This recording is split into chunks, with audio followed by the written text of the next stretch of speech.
নমস্কার বন্ধুরা, সকলকে আমার চ্যানেলে স্বাগত। 2023-24 অর্থবর্ষের জন্য সমস্ত গ্রাহকের কাছ থেকে সমস্ত ব্যাংক এবং পোস্ট অফিস কর্তৃপক্ষ এই ফাইন্যান্সিয়াল ইয়ারের ওপর ভিত্তি করে ফর্ম 15G এবং ফর্ম 15H গত 15ই জুন 2024 থেকে জমা নেওয়া শুরু করেছে।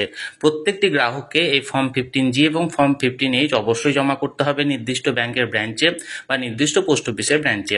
আজকের ভিডিওতে আমি মূলত আপনাদের সঙ্গে আলোচনা করব একজন প্রবীণ নাগরিক অর্থাৎ সিনিয়র সিটিজেন কিভাবে ব্যাংকে গিয়ে ফর্ম 15A জমা করবেন, কোন কোন তথ্য এন্ট্রি করবেন, কোন কোন ডকুমেন্টস এখানে সাবমিট করবেন সেই ব্যাপারে বিস্তারিত। ভিডিওটি প্রবীণ নাগরিকদের জন্য অত্যন্ত গুরুত্বপূর্ণ, তাই প্রথম থেকে শেষ পর্যন্ত অবশ্যই ধৈর্য সহকারে দেখবেন। আর আমি খুব শীঘ্রই অন্যান্য নাগরিকরা ফর্ম 15G কিভাবে পূরণ করবেন, কোন কোন তথ্য দেবেন এবং কোন কোন ডকুমেন্ট সাবমিট করবেন তার উপরেও খুব তাড়াতাড়ি একটি ভিডিও এই চ্যানেলে আনতে চলেছি। তাই সকল ভিডিও সবার আগে দেখার জন্য অবশ্যই চ্যানেলটিকে সাবস্ক্রাইব করে রাখুন। আর এই ভিডিওটি ভালো লেগে থাকলে অবশ্যই লাইক করবেন এবং সকলের সঙ্গে শেয়ার করবেন। তাহলে চলুন আমরা বিস্তারিত দেখে নিই। দেখুন, এখানে আমি একটি ফর্ম 15H আপনাদের সঙ্গে শেয়ার করলাম।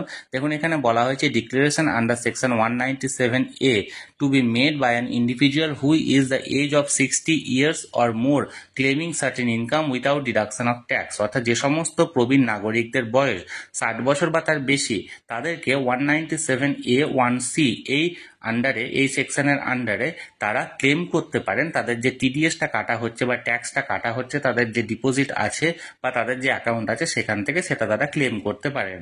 এখানে দেখুন, একটা দুটো ভাগ আছে, একটা হচ্ছে পার্ট 1 এবং অপরটি হলো পার্ট 2। প্রথমে পার্ট 1টা ফিল আপ করে আমি দেখাই। প্রথমে এখানে বলা হয়েছে, দেখুন, নেম অফ দ্য অ্যাসেসি বা ডিক্লেরেন্ট। এখানে যে প্রবীণ নাগরিক এই ফর্মটি ফিল আপ করছেন বা যার নামে অ্যাকাউন্ট আছে তিনি এখানে তার নামটি এখানে উল্লেখ করবেন। ধরুন আমি এখানটায় লিখলাম অজয় ব্যানার্জি। এখানে ডিক্লেরেন্টের নামটা হলো অজয় ব্যানার্জি। এবার দেখুন 2 নম্বর পয়েন্টে বলা হয়েছে প্যান অফ দ্য অ্যাসেসি, অর্থাৎ সেই প্রবীণ নাগরিকদের যে প্যান কার্ড নাম্বারটি আছে সেটি এখানে উল্লেখ করতে হবে। ফর এক্সাম্পল আমি দেখুন এখানটায় লিখলাম ABCD4221P, এটা হলো প্যান অফ দ্য অ্যাসেসি। এখানে কিন্তু আপনাদের যেটা থাকবে সেটা এখানে উল্লেখ করবেন। এরপর দেখুন date of birth. Date of বার্থের সিকোয়েন্সটা কি? প্রথমত ডিডি অর্থাৎ ডেটটা লিখতে হবে, তারপরে অর্থাৎ মান দিতে হবে, তারপরে ওয়াই এবং ইয়ারটা দিতে হবে। এক্ষেত্রে ডেট যেটা দেওয়ার নিয়ম হচ্ছে, যদি আপনার দুটো সংখ্যা দিতে হবে, অর্থাৎ আপনার যদি 1 তারিখ বা 2 তারিখও জন্ম হয় তাহলে সেক্ষেত্রে 01 বা 02 লিখবেন। আমি যেমন এখানটা দেখুন লিখলাম 5ই ফেব্রুয়ারি 1959, অর্থাৎ 05/02/1959 এখানে আমি উল্লেখ করলাম। এবার দেখুন এখানে বলেছে 4 নম্বরের পয়েন্টটা প্রিভিয়াস ইয়ার বা ফাইন্যান্সিয়াল ইয়ারের যে for which declaration is being made, অর্থাৎ আপনি কোন ইয়ারের জন্য এই ডিক্লারেশনটা দিতে চলেছেন। এক্ষেত্রে এটা যদি আপনারা এই বছরের জন্য করেন, এবার যদি ফিল আপটা করেন, তাহলে এক্ষেত্রে আপনাকে লিখতে হবে 2024-25, যেটা আমি এখানে লিখে দিলাম। এবার দেখুন, এবার আপনার ফুল অ্যাড্রেসটা এখানে চেয়েছে। এখানে ফ্ল্যাট বা ডোর বা ব্লক নাম্বার, যদি আপনি ফ্ল্যাটে বাস করে থাকেন ফ্ল্যাটের নাম্বারটা বা ব্লক নাম্বারটা দেবেন। যদি আপনার বাড়িতে থেকে থাকেন তাহলে সেক্ষেত্রে সেই নির্দিষ্ট ডোর নাম্বার বা ব্লক নাম্বার দেবেন। আমি ধরুন এখানে ফ্ল্যাটের এখানে উল্লেখ করলাম যে ব্লকে ফ্ল্যাট নাম্বার 2 এখানে উল্লেখ করার পর এবার দেখুন name of the premises. Name of the premises অর্থাৎ সেই ফ্ল্যাট বা সেই কমপ্লেক্সে যদি কোনো নাম থেকে থাকে বা আপনার যদি বাড়ির কোনো নাম থেকে থাকে সেটা দেবেন। আমি যেমন এখানে লিখলাম, দেখুন রবীন্দ্র কমপ্লেক্স লেখার পর দেখুন 7 নম্বর পয়েন্টে বলা হয়েছে রোড বা স্ট্রিট বা লেন, অর্থাৎ কোন রোডে এটি অবস্থিত বা কোন স্ট্রিটে অবস্থিত সেটা লিখতে হবে। আর তারপর 8 নম্বর হচ্ছে এরিয়া বা লোকালিটি, কোন লোকালিটিতে এটা আছে সেটাও লিখতে হবে। 9 নম্বরে দেখুন টাউন, সিটি, ডিস্ট্রিক্ট এখানে লিখতে হবে। যেমন এক্ষেত্রে আপনারা যদি গ্রামে বা অন্য কোথাও থেকে থাকেন তাহলে ডিস্ট্রিক্টটা দেবেন, অর্থাৎ ডিস্ট্রিক্ট আপনারা বর্ধমান দিতে পারেন বা জলপাইগুড়ি দিতে পারেন। এক্ষেত্রে আমি দিলাম ধরুন হাওড়া। এবং স্টেটটা হলো ওয়েস্ট বেঙ্গল। এবার দেখুন পিন নাম্বার অর্থাৎ আপনার নির্দিষ্ট এলাকার যে পিনকোড আছে সেই পিনকোডটা আপনারা এখানে উল্লেখ করবেন। আমি এখানে ফর এক্সাম্পল দিলাম দেখুন 70005। এখানে উল্লেখ করার পর আপনার যদি কোনো ইমেল আইডি থেকে থাকে সেক্ষেত্রে ইমেল আইডিটা উল্লেখ করবেন, যদি না থেকে থাকে দেওয়ার কোনো প্রয়োজন নেই। 13 নম্বরে দেখুন লেখা আছে telephone number with STD code and mobile number, অর্থাৎ আপনার যদি কোনো ল্যান্ডলাইন নাম্বার থেকে থাকে সেটা দেবেন, যদি না থাকে তাহলে মোবাইল নাম্বারটা দেবেন। এক্ষেত্রে আমি একটা মোবাইল নাম্বার দেখুন ফর এক্সাম্পল দিলাম 9876543210। এবার দেখুন সব থেকে ভাইটাল যে পয়েন্ট সেটা হলো 14 নম্বরের where assessee to tax yes or no, অর্থাৎ আপনার যদি ট্যাক্স কোনো রকম বিগত বছরের ইনকাম ট্যাক্স ফাইল করে থাকেন তাহলে সেক্ষেত্রে এখানে ইয়েস দিতে হবে এবং লিখতে হবে আপনি কোন ফাইন্যান্সিয়াল ইয়ারে সেটা মানে আইটিআরটা ফাইল করেছিলেন বা রিটার্ন করেছিলেন। যদি আপনি না করে থাকেন তাহলে এখানে নো করবেন। এক্ষেত্রে বিগত টাইমের মধ্যে বলা হয়, এটাকে সাধারণত 6 বছর টাইম লিমিটের মধ্যে ধরা হয়। অর্থাৎ বিগত 6 বছরের মধ্যে যদি করে থাকেন আইটিআর ফাইল তাহলে সেক্ষেত্রে ইয়েস দেবেন এবং এখানটা লিখবেন কোন ফাইন্যান্সিয়াল ইয়ারে। আর যদি না করে থাকেন তাহলে 6 বছরের মধ্যে তাহলে এক্ষেত্রে নো লিখবেন। আমি যেমন এখানে লিখলাম ইয়েস এবং এখানে টাইমটা দিলাম দেখুন 2020-21 অর্থবর্ষের জন্য। এবার দেখুন 15 নম্বর যে পয়েন্টটা সেটা হচ্ছে estimated income for which this declaration is made. Estimated ইনকামটা কত হতে পারে যেটার জন্য আপনি এই ডিক্লারেশনটা দিচ্ছেন। আমি এখানে ফর এক্সাম্পল আমাদের এখানে তো মূলত যে প্রাপ্য সেটা হচ্ছে তো সুদ।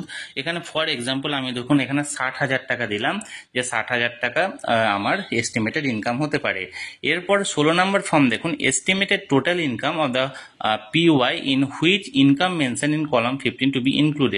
যদি এই ইন্টারেস্ট ছাড়া আপনার আরো কোনো ইনকাম থেকে থাকে যেটা আপনি ফাইল করতে বা জানাতে চাইছেন, যেমন অনেকে হয়তো পেনশন হোল্ডার হতে পারেন, হয়তো মাসে মাসে কোনো পেনশন পেয়ে আসছেন, যদি সেরকম কেউ কিছু থেকে থাকেন তাহলে সেক্ষেত্রে সেই ইনকাম প্লাস আপনার যে ইন্টারেস্টের ইনকাম আছে দুটোকে ক্যালকুলেশন করে এখানে দিবেন। আর যদি সেটা না থাকে তাহলে সেক্ষেত্রে ইন্টারেস্টের ইনকামটা এখানে পুট করবেন। অর্থাৎ আপনার যদি না থাকে তাহলে ইন্টারেস্ট ইনকামই 60,000 টাকা পুট করবেন। আর যদি থেকে থাকে তাহলে 16 নম্বর ফর্মে আপনি 60,000 প্লাস ধরলাম আমি এই ব্যক্তি পেনশন হোল্ডার এবং পেনশন পেয়ে আসছে ধরুন আরো বাৎসরিক 2 লক্ষ টাকা, তাহলে এক্ষেত্রে সেই ব্যক্তি লিখলো 2,60,000 টাকা। আশা করি বিষয়টি বোঝাতে পারলাম। এবার দেখুন এখানে বলা হয়েছে 17 নম্বর ফর্মে details of form number 15H other than this form field for the previous year ইপিএনই। অর্থাৎ গত বছর 15H ফর্ম কি এই ফর্মটা ছাড়া আর কোনো ফিল আপ করা হয়েছে? অনেকেই করে থাকেন কি যে সমস্ত ব্যাংকে হয়তো একাধিক ব্যাংকে তাদের অ্যাকাউন্ট আছে, অর্থাৎ ধরা গেল হয়তো পাঞ্জাব ন্যাশনাল ব্যাংকে আছে, স্টেট ব্যাংকে আছে, এছাড়া হয়তো আরো অন্য ইন্ডিয়ান ব্যাংকে আছে, তাহলে সেক্ষেত্রে প্রত্যেকটা ব্যাংকে 15H ফিল আপ করে থাকেন, তাহলে সেক্ষেত্রে এখানে কিন্তু ডিটেলস সংখ্যাটা দিতে হবে। অর্থাৎ আপনার যদি একাধিক ব্যাংকে থেকে থাকে তাহলে একাধিক ব্যাংকে যতগুলো আপনি ফিল আপ করেছেন সেই সংখ্যাটা দেবেন। এখানে ধরা গেল আমি টোটাল 3টে করেছি তাহলে এখানে 3 লিখলাম। আর এক্ষেত্রে আপনার যদি না করে থাকেন তাহলে এক্ষেত্রে নীল লিখবেন। অর্থাৎ আপনার যদি এই একটা অ্যাকাউন্টে থাকে হয়তো দেখা গেল হয়তো স্টেট ব্যাংকে আছে তাহলে সেক্ষেত্রে নীল লিখলেন। এবার দেখুন total number of form number 15H fill up, এটা তো বললাম আপনার 1, আমি যেমন এখানে 1ও লিখতে পারি বা নীলও লিখতে পারেন। এবার দেখুন aggregate amount of income for which form number 15H fill, অর্থাৎ কত ইনকাম আছে যেটার পরিপ্রেক্ষিতে আপনি এখানটায় এটা ফিল আপ করছেন। দেখুন 18 নম্বরের যে ডিটেলস আছে বা কোন কোন ইনকাম এখানে উল্লেখ করতে চাইছেন। ধরা গেল আমি স্টেট ব্যাংক বা এই ব্যক্তি স্টেট ব্যাংকের আপনার মানে 15H ফিল আপ করছেন, তাহলে সেক্ষেত্রে সিরিয়াল নাম্বারে 1 দিল। 1 দেওয়ার পর আইডেন্টিফিকেশন নাম্বার, অর্থাৎ যদি একটা ফিক্সড ডিপোজিট থেকে থাকে তাহলে সেই ফিক্সড ডিপোজিটের নাম্বারটা দিল।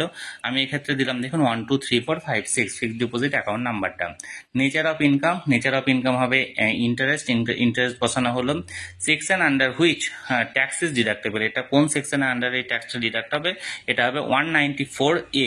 এই সেকশনের আন্ডারে ইন্টারেস্টটা ডিডাক্ট হয়, টিডিএসটা ডিডাক্ট হয়, তাহলে এক্ষেত্রে দেখতে হবে 194A।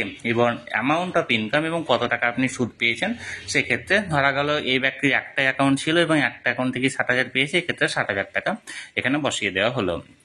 এবার দেখুন সিগনেচার অফ দ্য ডিক্লারেন্ট, এই ডিক্লারেন্টের যে সিগনেচার আছে এই সিগনেচারে এখানটায় ব্যক্তি সিগনেচার করে দিল, তার নাম অজয় ব্যানার্জি। এবার দেখুন ডিক্লারেশন বা ভেরিফিকেশন, এখানে লিখতে হবে এখানে লিখবেন অজয় ব্যানার্জি অর্থাৎ নিজের নাম, ডু হেয়ার বাই। এবার শেষের দিকে দেখুন আর দুটো কলম আছে for the previous year ending 1, কোন তারিখ এন্ডিং হচ্ছে 31শে মার্চ 2024 এখানটা উল্লেখ করবেন। রিলেভেন্ট ফর দ্য অ্যাসেসমেন্ট ইয়ার হবে 2024-25 উইল বি নীল। এখানে প্লেস ডেট দিয়ে এখানে সিগনেচার অফ দ্য ডিক্লারেন্ট সিগনেচার করবে, অর্থাৎ সেই প্রবীণ নাগরিক সিগনেচার করবে।